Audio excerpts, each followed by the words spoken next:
Cierra tus ojos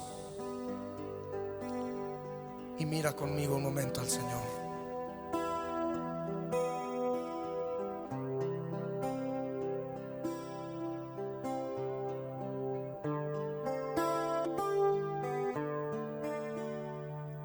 Tus ojos revelan que yo nada puedo esconder. Buenas noches, Dios les bendiga a todos. Qué bueno poder estar por acá después de mucho tiempo de no venir, ¿cierto? Para mí hace mucho tiempo que no vengo por estos lados, entonces me alegro mucho de estar por acá. Y los invito para que abramos nuestras Biblias en el Salmo 42. El corazón todo lo puede. Cuando lo tengamos nos ponemos de pie. Muy dentro de mí lleva mi vida a una sola verdad. Salmo 42 y vamos a leer desde el versículo 1. Como el ciervo brama por las corrientes de agua, así clama por ti, oh Dios, el alma mía. Mi alma tiene sed de Dios, del Dios vivo. ¿Cuándo vendré y me presentaré delante de Dios? Fueron mis lágrimas mi pan de día y de noche, mientras me dicen todos los días, ¿dónde está tu Dios? Me acuerdo de estas cosas y derramo mi alma dentro de mí, de cómo yo fui con la multitud y conduje hasta la casa de Dios, entre voces de alegría y de alabanza del pueblo en fiesta. ¿Por qué te abates, oh alma mía, y te turbas dentro de mí? Espera en Dios, porque aún he de alabarle, salvación mía y Dios mío. Dios mío, mi alma está abatida en mí. Me acordaré por tanto de ti desde la tierra del Jordán y desde los amonitas, desde el monte de Mizar. Un abismo llama a otro a la voz de tus cascadas. Todas tus ondas y tus olas han pasado sobre mí, pero de día mandará Jehová su misericordia, y de noche su cántico estará conmigo, y mi oración al Dios de mi vida. Diré a Dios, roca mía, ¿por qué te has olvidado de mí? ¿Por qué andaré yo enlutado por la opresión del enemigo? Como quien hiere mis huesos, mis enemigos me afrentan, diciéndome cada día, ¿dónde está tu Dios? ¿Por qué, ¿Por qué te abates, oh alma mía? ¿Y por qué te turbas dentro de mí? Espera un Dios, porque aún he de alabarle, salvación mía y Dios mío. Padre Celestial, hoy te damos muchísimas gracias, Señor, porque aún en medio de las tormentas podemos ver tu presencia, porque aún en medio de la tempestad, Señor, ahí estás tú, Padre Celestial. Ese es nuestro Dios, el Dios en quien confiamos, el Dios en el que está puesta nuestra esperanza, el Dios que aún hasta en medio de las peores tempestades camina de nuestra mano, nos lleva. Padre, te damos la honra y la gloria y ponemos este tiempo delante de tu presencia en el nombre de Jesús. Amén y amén. Podemos tomar asiento. El Salmo 42, como bien lo dice ahí al comienzo, dice dice que es un masquil de los hijos de Coré. Se atribuye a los hijos de Coré, ¿cierto? Estos personajes que en los tiempos de Moisés fueron destruidos y milagrosamente se abrió la tierra y se los tragó a todos, ¿cierto? Pero más adelante, en el reinado de David, esta descendencia vuelve y ocupa como que un lugar importante en cuanto a la alabanza y en cuanto a todas las cosas del templo, ¿cierto? Y esta descendencia entonces vuelve a ser tenida en cuenta. Como lo dice aquí la palabra masquil, me llama mucho la atención, se encuentra solamente en 13 salmos de la Biblia y es un cántico de instrucción para los sabios y los inteligentes. Y cuando se habla en plural de aquella palabra masquil, se pronuncia maschilín. Y esa palabra en plural significa para aquellos que comprenden. Y es por eso que hoy he querido titular la prédica de hoy, Maschilín, para que no se les olvide, para aquellos que comprenden. Para aquellos que comprenden. Cuando hablamos, se dice para los sabios e inteligentes. Entonces, yo declaro de que hoy esta palabra es para sabios e inteligentes, que Dios ha traído hasta este lugar hoy. Y si Dios viene y nos declara su palabra, es porque también nos está entonces dando la sabiduría para que la podamos comprender. Pero entonces yo quise dividir este salmo en tres partes. para poder entonces comprender mejor lo que estos personajes querían expresar o enseñarnos. También cabe notar que algunos estudiosos dicen que este salmo se le atribuye también a David, que puede haber sido una composición de David. Entonces no sabemos, acá en la Biblia me centro mejor a lo que dice, que es de los hijos de Coré, pero también se dice que es en el tiempo en que todos ellos estaban como lejos del templo a causa de la persecución de Saúl. O sea que ellos estaban por allá lejos, en persecución, en guerra, turbados, abatidos, con problemas, y lo más importante para ellos era estar en el templo, y ellos por esta dificultad que estaban pasando no podían estar por allí, por allá no podían asomar las narices. Entonces ellos sentían que estaban tan lejos de la presencia de Dios, porque no podrían llegar hacia el templo físico que tenían para adorar a Dios. Entonces, como yo quise dividir ese salmo en tres partes, primero vamos a ver la primera parte, y es la parte física que ellos expresan ahí y que nos quieren dar a entender. Lo primero que dicen es que tienen sed de Dios, ¿cierto? Mi alma tiene sed de Dios, del Dios vivo. Y ellos vienen y dicen aquí que tienen una sed impresionante, y como lo decía ahorita, por su cultura, ellos no podían llegar al templo, y cuando ellos no podían llegar al templo, entonces según la cultura, lo que pasaba era que ellos sentían, estamos lejos de Dios. Dios está allá en el tabernáculo, en el lugar de adoración, y nosotros estamos aquí y no podemos llegar. O sea, nos perdimos la presencia de Dios. Él está allá y nosotros aquí, y entonces ¿qué vamos a hacer? De igual manera, para este tiempo todo el mundo pensaba igual, estamos lejos, y estamos lejos a causa de la persecución, ¿cierto? Y estamos sedientos de Dios. Y yo quiero que nosotros empecemos a pensar qué es lo que nos pasa a nosotros cuando estamos lejos de la iglesia y no podemos llegar. Yo llevaba 2 cultos sin poder venir, domingo y miércoles, por diferentes circunstancias que pasaban. Y yo ya estaba sintiendo lo mismo. Estoy lejos de Dios, no puedo llegar. Yo escucho esta prédica y no es lo mismo. No entiendo qué quiere decir, me hace falta. Estoy sedienta de llegar a la iglesia, estoy sedienta de poder estar en una alabanza, estoy sedienta de poder compartir con los míos, de poder entrar en esa presencia de Dios. Ahora usted imagínese a estas personas por allá, en el monte, lejos y sin esperanzas de poder llegar a la presencia de Dios. Y además, cuando ellos pensaban de que ellos estaban allá y la presencia de Dios estaba aquí, imposible llegar. Y entonces no lo podían adorar, porque por su cultura no podían adorar a Dios sino en el lugar santo, en el templo. Si ellos no estaban ahí, pues ellos creían que no lo podían hacer. Nosotros hoy en día sabemos que nosotros somos ese templo, y que nosotros podemos adorar en el lugar que estemos, que nosotros tenemos la oportunidad de entrar a la presencia de Dios en el lugar que estemos. Y eso se convirtió en un motivo de agradecimiento para mí, de ver la cultura que ellos tenían, de ver lo que estaban pasando en ese momento, de poder sentir la angustia que ellos estaban sintiendo y sin esperanzas de nada.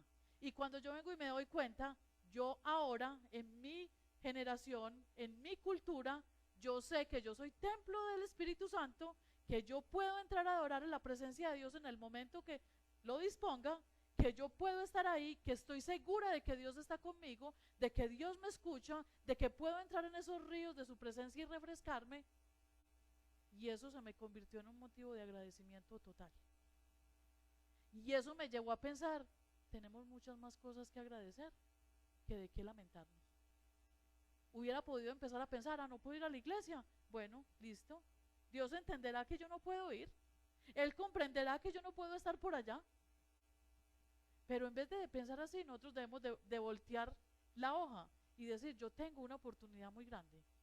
Y empezar a ver los conflictos en oportunidades para llenarnos de alabanza y de agradecimiento delante de Dios.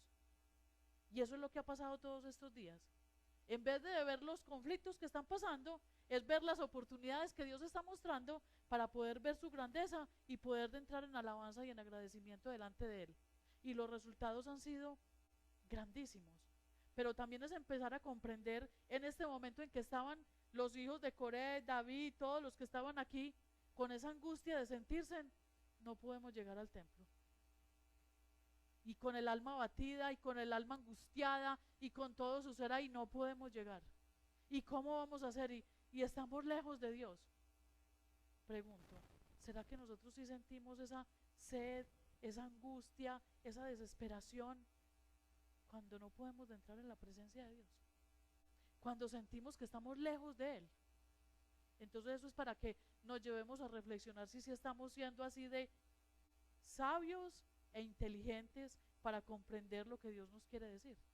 Si estamos practicando esa sabiduría y esa inteligencia que estos hombres aquí nos quieren transmitir con este mensaje. Pero aparte de eso, en el monte donde estaban, ellos se podían comparar con un ciervo. Y un ciervo es un animalito, como una ovejita, como una cabrita, me imagino yo, no conozco un ciervo, pero me lo imagino pues que así es, un animalito pequeñito, ¿cierto? Y este ciervo tiene varias características, y varias características con las que ellos se identificaban ahí. ¿Cuál era una de ellas? Que el ciervo clama por las corrientes de agua. Clama por las corrientes de agua. Y yo empecé a pensar, ¿pero por qué? Sí, hay dos razones por las cuales cuando usted está por allá en un monte y ve un ciervo desesperado, usted empieza a pensar dos razones por las cuales se desespera. Una, porque está en tiempos de apareamiento y sufre de un calor terrible. Y ese calor tan terrible y tan agotador lo lleva a bramar, a aullar, buscando donde hay agua. Pero aúlla literalmente, brama del desespero que él tiene porque no puede, porque no encuentra agua. Y está en ese tiempo de apareamiento y entonces el calor y la sequedad que él siente en su cuerpo físico es terrible, es desbordador. Lo lleva a gritar, lo lleva a bramar. Y lo segundo es porque él emana un sudor debido a ese calor. Y entonces emanan un sudor especial. Y entonces ese sudor tiene un olor particular que los lleva a ser presa fácil de los depredadores. Y entonces ellos son corriendo desesperados porque necesitan la corriente de agua para bañarse, perder el olor y por lo tanto perder al enemigo. Y yo me puse a pensar estas dos cualidades. Nosotros debiéramos de aullar y de bramar cuando no tenemos la presencia, o sea, cuando no podemos estar refrescándonos en la presencia de Dios cada día. Pero pasan uno, dos, y no lo digo por ustedes, lo digo por mí, y muchos días, y estamos tan ocupados y tan frescos en nuestros quehaceres, que la oración se nos convierte en un minuto por la noche. Señor, muchas gracias por este día, alabo y bendigo tu nombre. Amén. Nos preocupamos tanto por lo que pasó en el día y estamos tan cansados y tan desgastados de correr para allí y de correr para allá que llegamos a nuestra casa emanando un sudor fuerte, lo peor de todo sin bramar por la presencia de Dios. Nos acostamos a descansar nuestro cuerpo y ahí literalmente estamos emanando un olor que el enemigo lo puede sentir. ¿Y cuál es ese olor? Ese olor a falta del Espíritu Santo en nuestra vida. Y nos convertimos en una presa fácil del enemigo. Nos convertimos en el flanco perfecto para que el enemigo nos ataque. Y después decimos, no, es que somos muy de malas, es que las circunstancias, es que eso iba a pasar, es que yo no sé Dios por qué lo permite. No estamos corriendo a sumergirnos en la presencia del Espíritu Santo. Y entonces estamos dejando que ese olor de nuestro cuerpo, ese olor a pecado, ese olor a inmundicia, ese olor a falta de presencia de Dios en nuestra vida, emane. Y entonces el enemigo, estás débil, aquí fue, aquí te voy a atacar. Y de una, tenga. Si estos hijos de Coré estaban pudiendo ver el ejemplo de los siervos, que ellos eran desesperados buscando la corriente de agua para saciar su cuerpo físico de la sed que estaban sintiendo y para quitarse en ese mal olor y poderse esconder del enemigo, por decirlo así, porque a nosotros los seres humanos, sabiendo que es la presencia de Dios en nuestra vida la que nos cubre de multitud de pecados, de multitud de errores, de multitud de un montón de cosas que no debemos de hacer, nos quedamos tranquilos, no nos damos ni Eso nos debe de generar mucho dolor como pueblo cristiano. Porque todo lo que nos pasa no es que somos de malas, no, es consecuencias de nuestro hedor, es consecuencias de nuestro mal olor. Y nos dejamos oler del enemigo y nos atacó. Y nos coge secos, secos y secos de falta de la presencia de Dios, de falta de la dirección de Dios, de falta del conocimiento, y entonces también nos ataca y estamos muertos. ¿Y qué hacemos usted y yo? Buscamos refugio y soluciones en toda parte, y entonces tendemos a hacernos poner más valentinosos. Eso es como cuando uno tiene mal olor aquí debajo del sobaco, y entonces usted empieza, qué incómodo, ¿cierto? Y entonces está uno hablando con las personas, ay, a mí que se me olvidó echarme el desodorantico. Sí, muy bien, y usted, y no pierde uno la ocasión y sigue. Y usted, en vez de cuando tiene la oportunidad ir al baño, mirar cómo se limpia y mirar cómo se echa un desodorantico para disimular mientras tanto, usted dice, no, esperemos hasta que llegue a la casa. Y cuando llegue a la casa, en vez de llegar y bañarse, lo que usted hace es que llega y se cambia la ropa y se acostó a dormir. ¿Qué hiciste? Nada. Esperar de que al otro día estés más valentinoso. Y espiritualmente, así se convierte nuestra falta de relación con Dios. Se prende la alarma. Ojo, que estás hueliendo maluco. Y es como si Dios nos dijera, ojo, estás empezando a tener sudoración, estás empezando a oler maluco. Ay, no, mañana, Señor. Yo mañana estudio la Biblia, mañana, Señor. Ojo. Y entonces la alarma como que cada día suena más. Ojo, sigues hediondo maluco. Sí, Señor, gracias, Padre Celestial. Bueno, Señor. Y nos dormimos. Y cuando ya estamos tan hediondos, viene el enemigo ¿y qué hacemos nosotros? O despertamos o seguimos dormidos y nos tragó. Eso es lo que pasa con el siervo. Si los animales tienen ese entendimiento y esa comprensión, ¿por qué nosotros como cristianos somos tan miopes y somos tan pequeños para poder entender?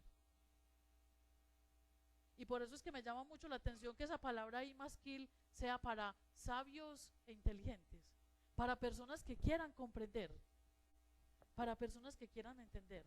Pero eso de primera parte, eso de primero es cómo estamos nosotros con esa sed de Dios, porque es que el enemigo conoce muy bien el hedor que nosotros tenemos por la falta de Espíritu Santo.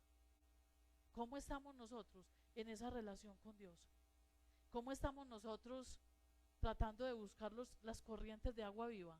Esas que cada día nos van a saciar, esas que cada día nos van a dar nueva vida, esas que cada día, aunque estemos en dificultades, y como decía doña Marina ahorita, aunque andemos en el valle de la sombra de la muerte, con todo y eso Él va a estar ahí con nosotros. ¿Qué tanto estamos comprendiendo esa parte nosotros? Y lo segundo es la parte mental. Esto de la parte física y del olor que nosotros podemos emanar también como pueblo cristiano cuando tenemos falta de Espíritu Santo y de relación con Dios en nuestra vida. Pero lo segundo, también en la parte mental, entonces el enemigo ataca. ¿Y cómo ataca? Ahí dice en el versículo 3, fueron mis lágrimas mi pan de día y de noche, mientras me dicen todos los días, ¿dónde está tu Dios? ¿Quién no ha escuchado esa palabra? Y a usted que le pasan tantas cosas, y usted no que es cristiano, y usted tan evangélico, ¿dónde está su Dios? ¿Dónde es que está su Dios? ¿Por qué tantos problemas? Y entonces nuestros enemigos nos hacen creer, uy sí, porque a mí me pasan tantas cosas. Uy no, esto está terrible. Y ellos nos dicen, sí, de más que es que estás pagando las consecuencias. Claro, es que lo malo es que Dios no castiga ni con palo ni con rejo. Es que Dios tiene sus formas de castigar a la gente. ¿Cierto que sí? Y uno, yo creo que sí, las consecuencias generacionales, las consecuencias del pecado, las consecuencias de mi mala cabeza, las consecuencias de mis propias decisiones. Me lo merezco. Látigo, látigo, látigo. Y no lo creemos. Y empezamos a pensar, ¿dónde está nuestro Dios? Y cuando empezamos a cuestionarnos en esa pregunta, ¿de dónde está nuestro Dios? ¿Sabe qué es lo primero que se nos pierde? La alabanza de nuestra boca. Y viene la queja. Y queje, y pida, y no vea, y siga quejando, y queje más. ¿Y qué es lo que espera el enemigo? ¡Bravo! Cada día estás más oloroso. Así es que me gusta. No estás dando alabanza a Dios, así está bien. Y ponga más queja, y ponga más problemas, y traiga más queja. Y estamos siguiendo siendo flanco perfecto. Pero ¿sabe cómo nos enseñaron los hijos de Corea aquí a contrarrestar esta parte de queja, de esa palabra que dicen los enemigos? ¿Dónde está su Dios? Yo quiero que vamos en el versículo 4, lo que ellos dicen.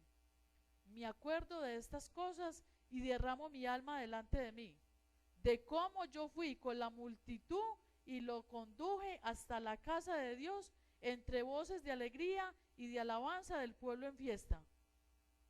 Me acuerdo de los momentos que nosotros vivíamos con Dios. Es que lo vivido no le quita a nadie. Me recuerdo de esos momentos en que me levantaba a orar a tales horas de la madrugada y esa forma como Dios respondía, y hace tantos años lo que Dios hacía, y ellos recuerdan, nosotros la embarramos, pero nos recordamos cuando llevábamos al pueblo en júbilo y en alabanza delante de la presencia de Dios, y eso era fiesta para los momentos difíciles, para los momentos en que no veamos dónde es que está Dios. Empiece a recordar que es que nosotros tenemos muy mala memoria fotográfica para recordar lo malo, pero una mala memoria para recordar lo bueno. Lo malo se nos queda aquí incrustado haciéndome ella toda la vida, pero ¿dónde está lo bueno también que ha pasado? Eso es lo que usted y yo debemos de recordar cuando estamos en los momentos difíciles, de quizás sentimos lejos esa presencia de Dios, pero entonces empieza a recordar lo que Dios ha hecho. Aquí tenemos mucho que recordar de la presencia de Dios. Aquí tenemos muchas cosas que recordar de lo que Dios ha hecho por nosotros, de lo que nos ha regalado, de los milagros que ha hecho en nuestra vida, de las formas milagrosas como nos ha sanado, de la forma milagrosa como ha actuado alrededor de nosotros con nuestra familia, del lugar donde nos ha puesto a vivir. Hay una persona que estaba leyendo en estos días que ya llevan no sé cuántas miles de cosas, de frases de agradecimiento, porque ella decidió, a razón de una situación difícil que vivió, empezar a anotar todos los días por qué le tienes que agradecer a Dios. Y en estos días lleva como en 8,000 no sé cuánta frase, y uno lee, y agradezco por mi hijo que hizo tal cosa, y agradezco por esto, y le doy gracias a Dios por esto. Y yo me ponía a pensar, sí, a veces uno deja pasar las cosas sencillas de la vida y no le agradece a Dios, pero tiene un montón de cosas difíciles que le han pasado, y eso se volvió en una carga así grandísima en la vida de uno, y en una queja terrible, y tantas cosas que Dios ha puesto en nuestras manos para agradecerle, pero son tan normales, son tan insignificantes. Ayer las queríamos y hoy las tenemos, y normal. Ayer soñábamos con eso, hoy lo tenemos y normal. Ya estamos quejando, es porque queremos otra cosa que todavía no tenemos y que estamos luchando por ella. ¿Y dónde está el día de hoy? ¿Dónde estamos agradeciendo por lo que está pasando hoy? ¿Dónde estamos viendo mucho más allá y teniendo esa visión de rayos X, de mirar mucho más allá de lo que Dios está haciendo en medio de nosotros a través aún de las pruebas difíciles? ¿Cómo lo estamos agradeciendo? Y lo que yo veo aquí es que estos personajes empezaron a transformar la situación en la que estaban, y ellos empezaron a recordar, vamos a recordar los tiempos bonitos en los que estábamos en plena fiesta con Dios, los tiempos bonitos en los que llegábamos al templo delante de la presencia de Dios, y el mover de Dios era espectacular y el pueblo estaba en fiesta. Eso es lo que vamos a recordar. Aquí no vamos a recordar que es que no vamos a poder entrar, que es que no vamos a estar allí, que es que no. Y yo le invito a ustedes a que hagan lo mismo. Esta semana yo empecé a hacer eso. Y créanme que Dios se ha movido de unas maneras increíbles en mi vida. Como testimonio lo cuento, llevo 3 descansos durmiendo en una sala de urgencias en un hospital de Medellín. Las 2 primeras semanas que tuve descanso, dormí en la sala de urgencias con mi tío. Y ustedes saben que es que para mí se enferme mi tío. Ay, eso es una angustia terrible. Eso es lo peor que a mí me puede pasar, que él venga y se enferme, porque entonces, ¿sobre quién recae la responsabilidad? Sobre mí. Y si yo ahora tengo un empleo fijo por el cual tengo que responder, ¿qué pasa conmigo? A mí no me van a dar incapacidad por mi tío. A mí me dieron incapacidad porque la última semana ya no fue mi tío, fue mi hija. Entonces, claro, ahí sí, tienes calamidad doméstica, te puedes ir, ¿cierto? Y me fui. Pero usted sabe que ya después de haber pasado 2 descansos, 2 noches y 2 días sentada allá en el hospital mirando a ver qué pasa, y después venir a la casa y correr para acá y correr para allí, y qué pasó, no, y entonces, ¿y a quién le vamos a decir? Y no, y pasó esto, y es que vea que se contagió y que yo no sé qué, y que yo no. Eso es terrible. Y después a la tercera semana, mirar que a tu hija también la echan para Medellín y que cayó por allá en otro hospital, también en la sala de urgencias, con un diagnóstico no muy agradable, no muy bonito, no muy reconfortante, y que vengan y todos los días te den malas noticias, y tú ahí sentado y amanece, y la noche amaneces ahí, ya no sabes si mover la cabeza, si medio pararse. Yo me paraba así, cuando la enfermera llegaba había que salir con la silla para que ella pudiera suministrarle los medicamentos y enseguida volver a entrar con la sillita. Imagínate cómo sería de estrecho. Yo salía como que, ay, yo no sabía si me dolía la cintura, las rodillas, o qué era lo que me estaba doliendo ya, el cansancio de estar ahí. Y empezar a ver los primeros días a quejar. Yo decía, Señor, ¿qué es lo que está pasando? ¿Seré yo, Señor? ¿Dónde está su Dios? Y empezaba a darle vueltas a la cabeza, y la angustia que a mí me cogía era terrible. Yo decía, me voy a morir. O sea, me voy a morir yo primero que los enfermos, del estrés que yo tengo, de la angustia que yo tengo. Y un día empecé a pensar cuando leí esto, ¿por qué te abates, alma mía? Y empiezo a mirar con una visión mucho más amplia de lo que Dios estaba haciendo. Yo, qué bueno. Dentro de lo malo que está pasando, Dios se está moviendo.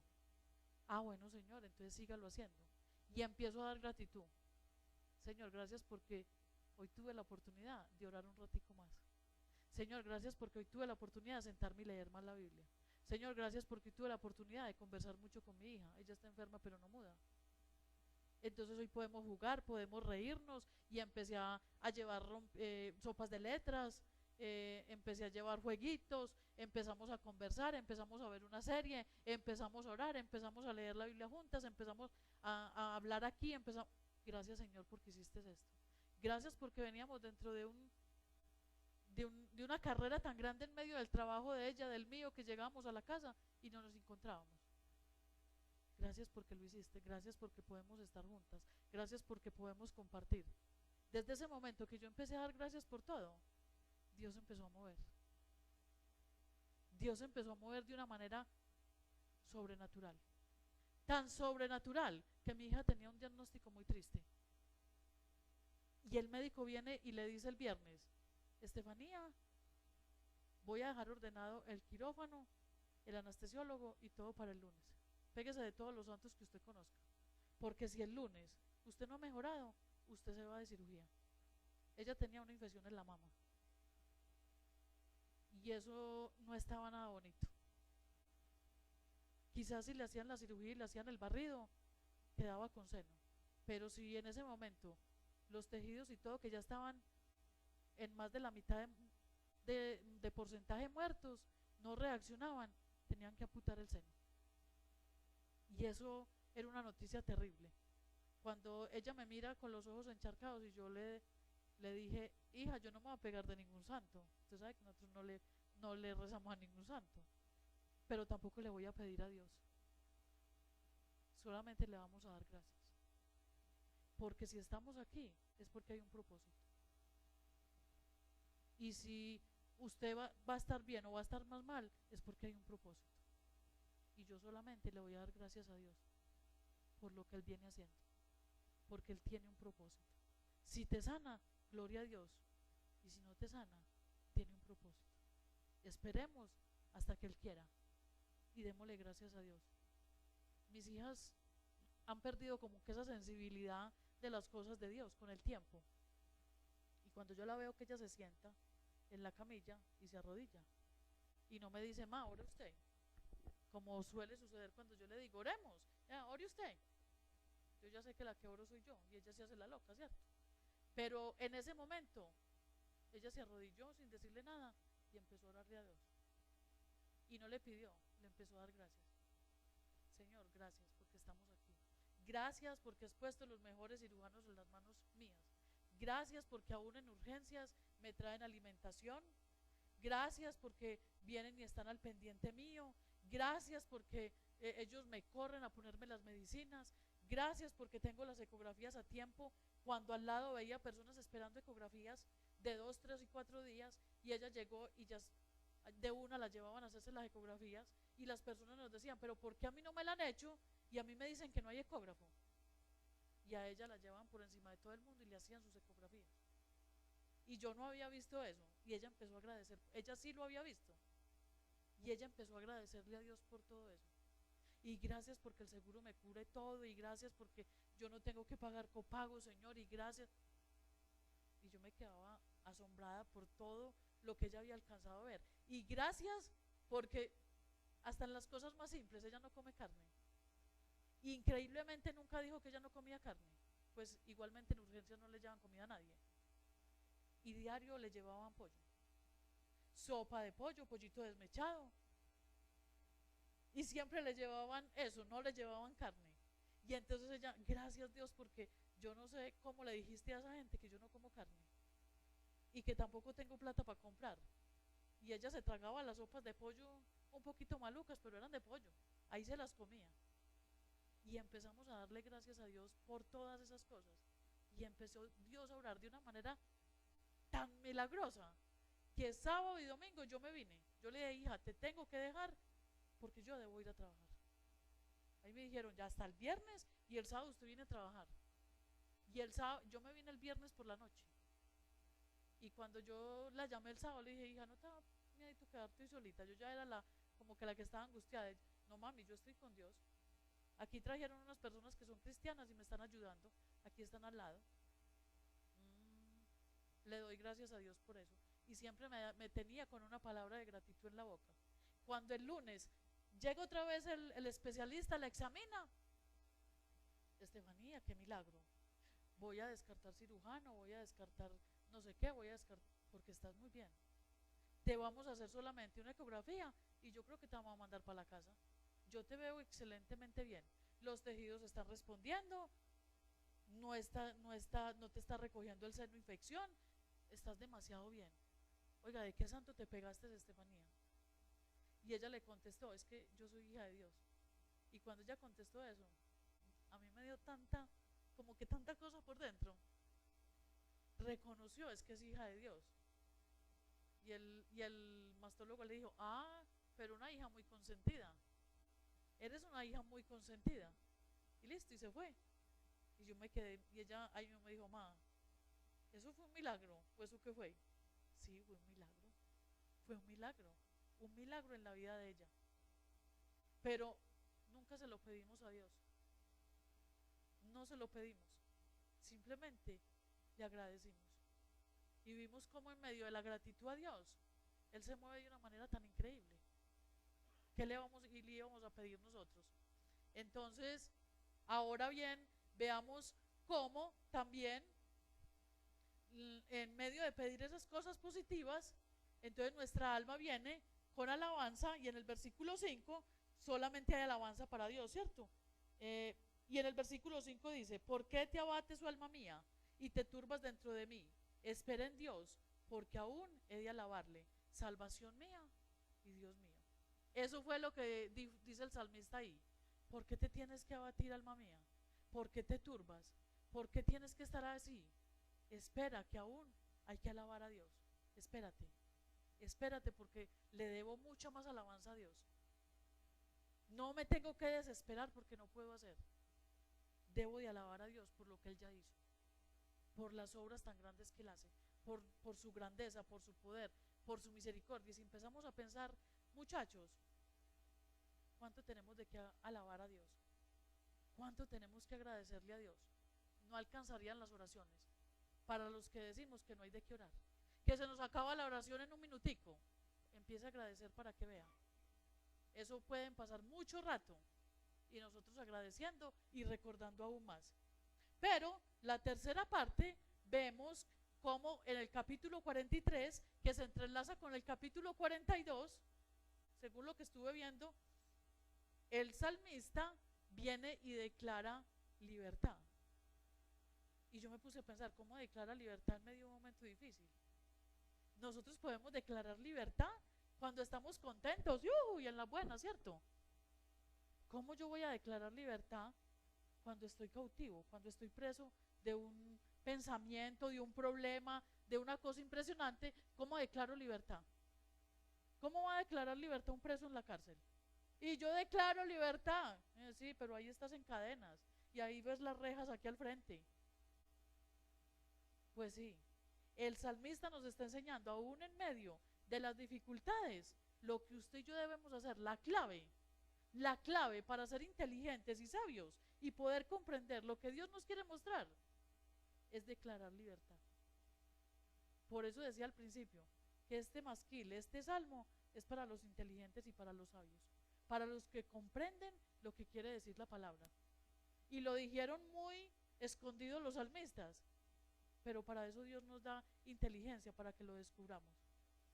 ¿Cómo pudieron empezar ellos a declarar libertad en el capítulo 43? Vamos a ver en el capítulo 43, en el versículo 1. Júzgame, oh Dios, y defiende mi causa. Líbrame de gente impía y del hombre engañoso e inicuo. ¿Qué está declarando ahí? Señor, defiéndeme, pelea por mi causa. ¿Qué es lo que yo estoy pasando? Yo estoy aquí cautivo de esto, pero yo hoy declaro que tú eres el que va delante de mí. Que aunque yo esté aquí caído, el enemigo te va a ver es a ti, parado delante de mí, peleando mis batallas. Y me impacta lo que el pastor estaba declarando ahorita en la alabanza. Sí, que el enemigo cuando venga, no nos vea a nosotros ahí tirados y llevados del berraco, sino que lo que vea es al Dios Todopoderoso delante de nosotros, peleando por nuestras batallas. Y para eso, usted y yo, aunque estemos en el piso tirados, aunque estemos en las peores, pues lo tenemos que declarar. Señor, por favor, que seas tú.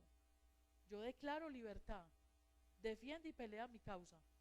Y además de eso, en el versículo 2 dice, pues que tú eres el Dios de mi fortaleza. ¿Por qué me has desechado? ¿Por qué andaré enlutado por la presión del enemigo? Porque yo voy a andar triste porque los enemigos a mí me oprimen. Porque yo voy a andar triste porque tengo problemas. Y yo empecé a pensar, así como los problemas pasan, como las cosas buenas pasan, las cosas malas también. Hoy son dificultades y mañana son recuerdos que nos traen consecuencias, sí, pero al fin y al cabo son recuerdos. Los momentos malos pasan y los buenos también. ¿Por qué nos tenemos que turbar? ¿Por qué nos tenemos que abatir? ¿Por qué nos tenemos que entristecer? Imagínense la angustia que podían sentir estos salmistas allá en el monte sin tener la presencia de Dios, como ellos lo creían, pero empezar a pensar de esta manera. ¿Por qué nos tenemos que poner tristes? Si es que nuestro Dios todavía sigue vivo, si es que Él abrió el mar en dos, si es que llevábamos al pueblo en alabanza delante de su presencia, si es que todavía su presencia está allá en el lugar santo, si es que el templo todavía existe, si es que Dios es el Dios de los cielos y de la tierra. ¿Por qué nos tenemos que poner tristes? ¿Por qué nos tenemos que turbar? Y si nosotros empezamos a pensar de esa manera, ¿qué descanso empezamos a tener? ¿Por qué tenemos que estar tristes si tenemos un Dios tan grande, un Dios que defiende nuestra causa? ¿Por qué yo me voy a enlutar? Los demás pasando bueno. ¿Dónde está su Dios? Juá, juá, juá, juá, juá, juá. Y nosotros muertos del miedo aquí, con el Dios que tenemos. ¿Por qué? Si también nos podemos disfrutar en la presencia de Él. Y en el versículo 3, viene y dice, versículo 3, envía tu luz y tu verdad, estas me guiarán. Señor, yo hoy declaro libertad y sé que tú vas a mandar tu luz para que me guíe. Me vas a dar la inteligencia, me van a llevar a tu presencia, al lugar de intimidad, y te alabaré aún en los momentos de adversidad. Eso fue lo que concluyeron diciendo ahí los salmistas. Vuelve y dice el salmista en el versículo 4, entraré al altar de Dios, al Dios de mi alegría y de mi gozo, y te alabaré con arpa, oh Dios, Dios mío. Y termina el versículo 5 diciendo, ¿por qué te abates, alma mía, y por qué te turbas dentro de mí? Espera en Dios, porque aún he de alabarle, salvación mía y Dios mío.